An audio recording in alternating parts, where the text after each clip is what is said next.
Hey y'all, welcome back to the Moms Club. Thank you for tuning in to my podcast and coming back to this channel. I really appreciate you guys tuning in.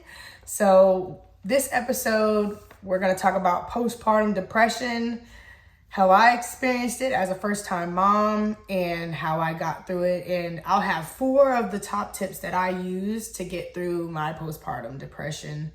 So here we go. Don't judge me, guys.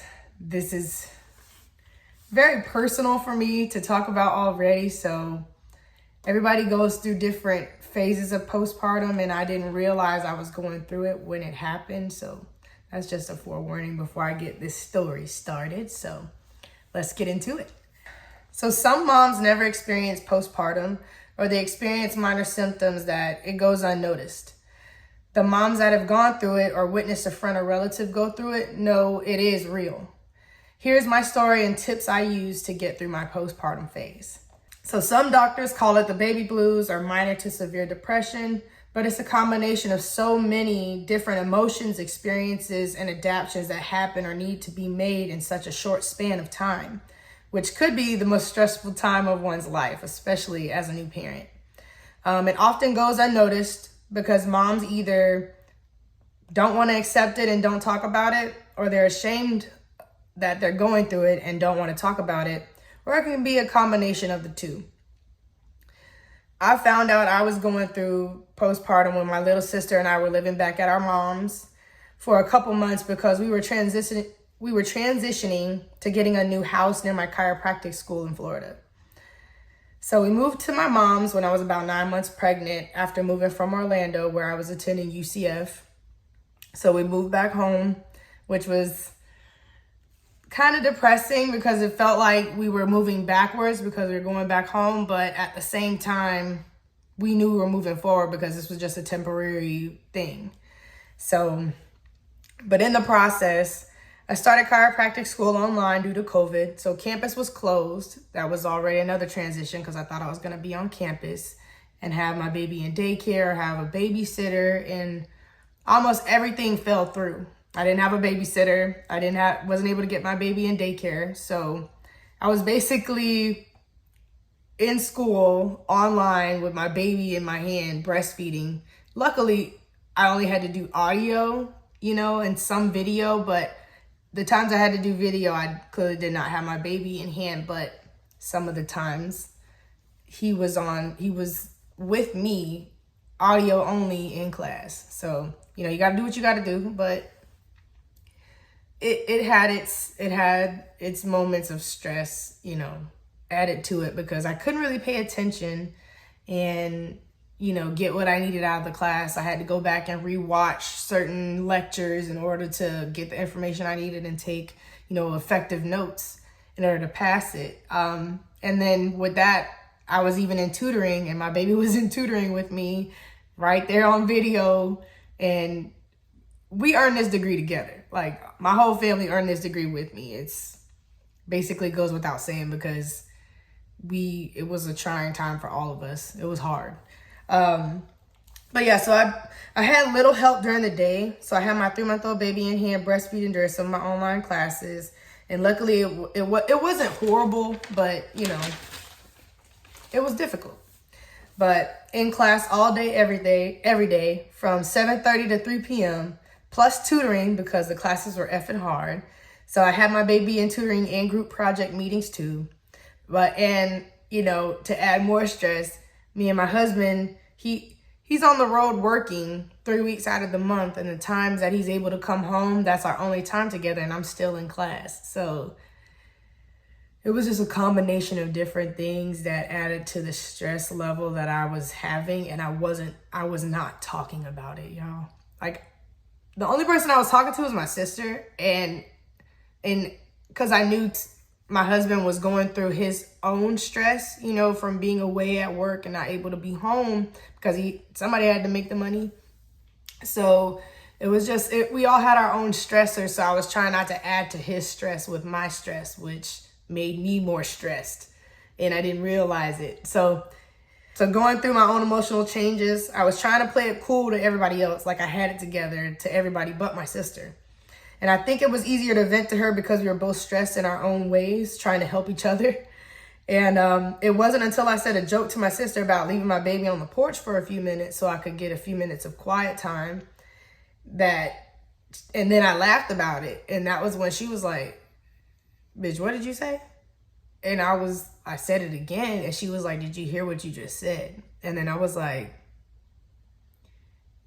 actually, I do. And then I just started crying. Like, I started bawling my eyes out. I couldn't believe what I had just said. And mind you, somebody, it might not be that serious, but yeah, I mean, you don't leave your baby outside. And I'm in Florida, so it was not cold.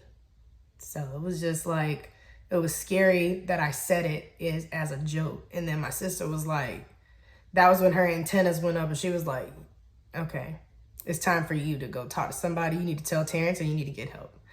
And that's what I did. So, but it wasn't funny at all. And she asked if I was okay. And I didn't realize until she said that I could potentially be going through postpartum. And I didn't know. So I called my doctor, my OB, and asked what I should do because I never want to think or have anyone think I would ever harm my child, because I would never do that. And if I needed help, I needed to get help. And I wanted to know what was going on with me because I felt lost and stressed. I was stressed the fuck out. Like, let's just keep it plain. So I was trying to get straight A's, which I did. I taking care of my son, breastfeeding him all day and night while my husband worked, which I did, and still take care of myself. And it was me that started suffering mentally because I felt like I had no voice, no control over anything because I wasn't in my own home. Honestly, I just felt like I had no control, and I wanted to respect my mom in her house. You know what I mean? And I wanted to be the best at everything. So I was like, I didn't want anybody to think I couldn't be a good mom. I didn't want anybody to think I was stressed out, like I couldn't be in school or anything like that. Like, I was just trying to be superwoman. And it was literally at the expense of my own mental health. So needless to say, I got the reassurance that I needed from my OB and the nurses on staff in the office. And they gave me a bunch of information on postpartum and how to get through it. So I got packets out of the wazoo. Like, they literally emailed me a bunch of resources. Even some of them were free, like through WIC, or if you go through like the state or wherever you like. For state of Florida is WIC, which is Women and Children something. I don't know. Women, Infants, and Children's Office or something like that. But I went there and I got free help because I'm in school. Like, I'm not going to pay for a therapist. So what y'all got?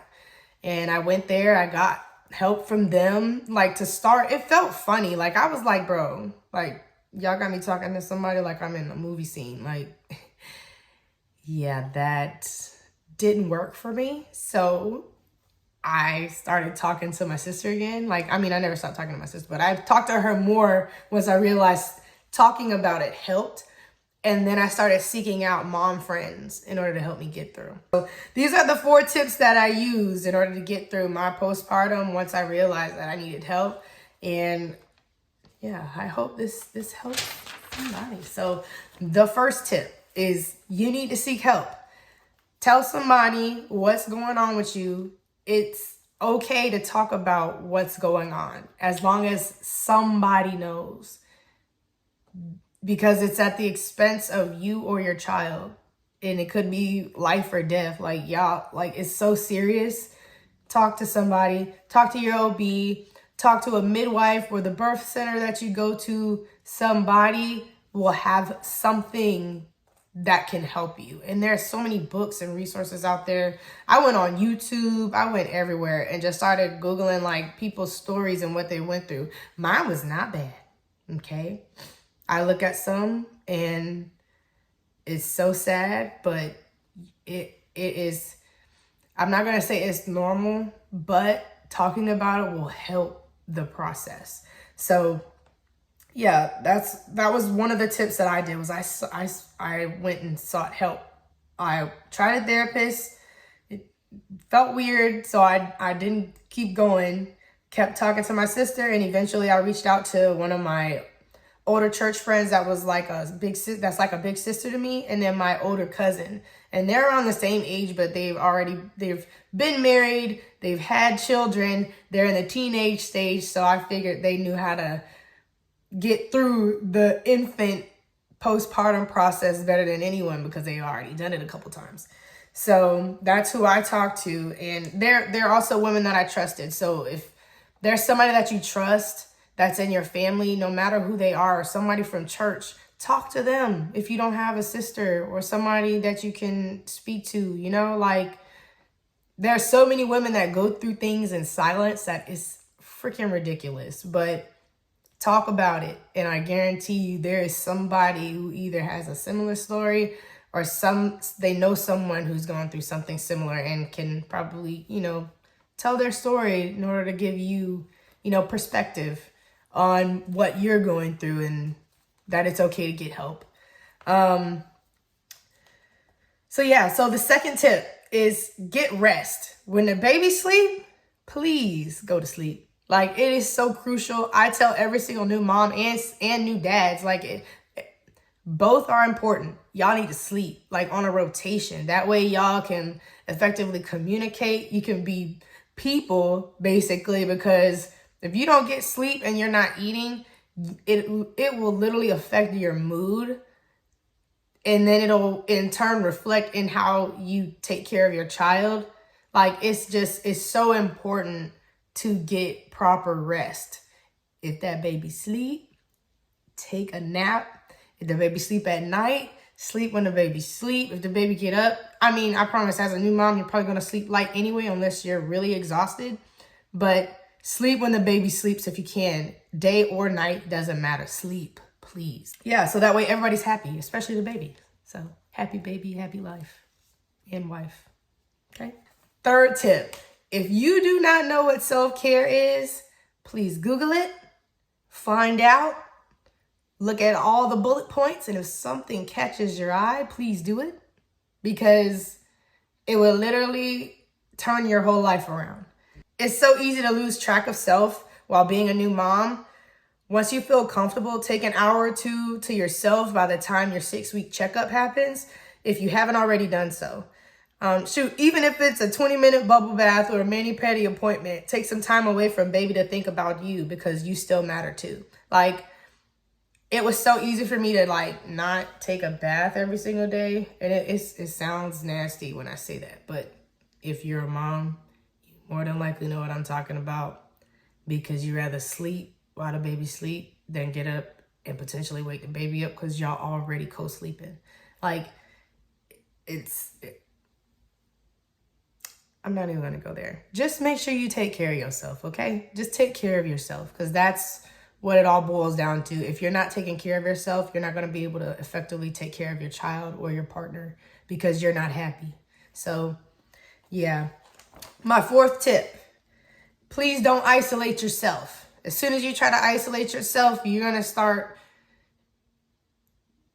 have some thoughts that is just not going to be healthy for you or anybody around you, especially your baby. So it's better to talk to someone and continue being around people to uplift you. If you're around people that are going to continuously bring you down, that's not going to help you through the process. You need to be around uplifting individuals that are going to be positive and optimistic about everything that you're going through, especially whatever you're sad about. They need to bring light to that entire situation. If they're not bringing light, you need to get rid of them. So, and I did that. I was losing friends left and right. After I had my child, when he took his first breath, I was losing friends because I had no time for the BS. None. If you're not going to keep your word with little baby things, big things that matter, you're probably not going to keep your word. And I just started treating people like that and expecting, like, you have to teach people how to treat you. So you'll learn that if you haven't already.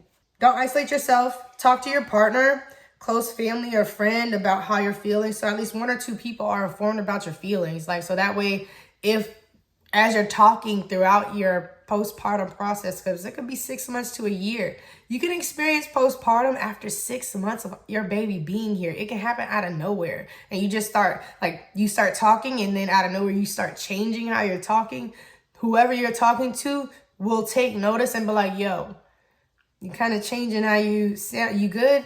Or, do you want to talk a little bit more? And then eventually you're going to see that that person's mental might be a little, like, we might need to talk to somebody like that has more experience than me that can actually give you professional help.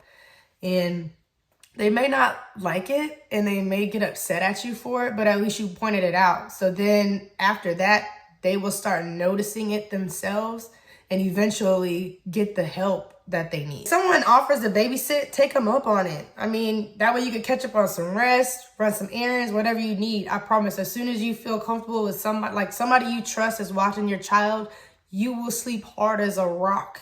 At least in the first year, you're gonna sleep hard as a rock.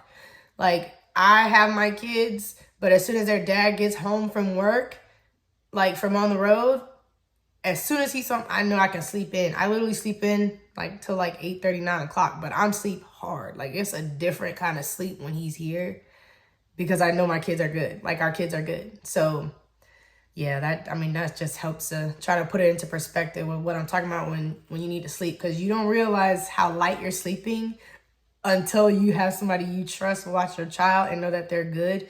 You go, like, your whole body just gonna like relax even more. Like, it's just gonna be like a flop sleep. I don't know how to explain it, but yeah, so those are my 4 tips that I use to get through my postpartum.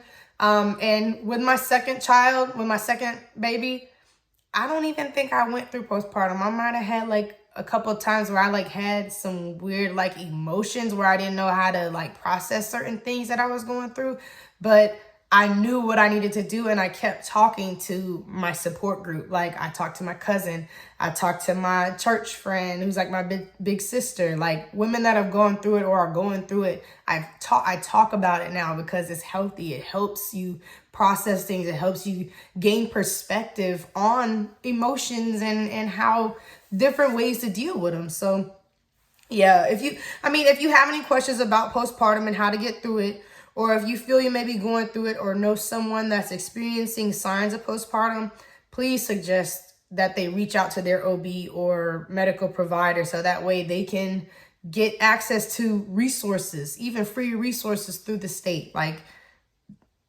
your insurance will even cover certain things for you in postpartum because you matter. Like, you don't know the help that you can get until you reach out for it, and they take it so serious. You just have to let somebody know that you're going through it. Like, I hope my story helped someone. I hope it didn't scare anybody, but it shows that normal people, moms, go through so many things that go unnoticed and not talked about, but you can get help, and it's okay to get help, and it's healthy to get help and talk to someone.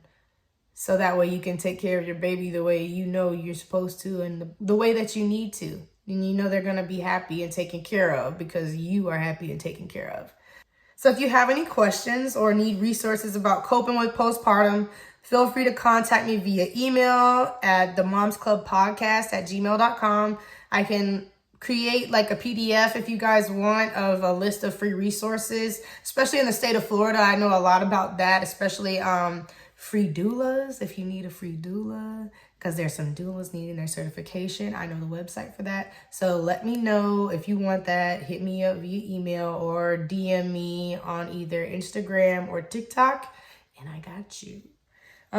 Yeah, so thanks for listening to this episode of the Moms Club. I hope you gain some perspective on postpartum.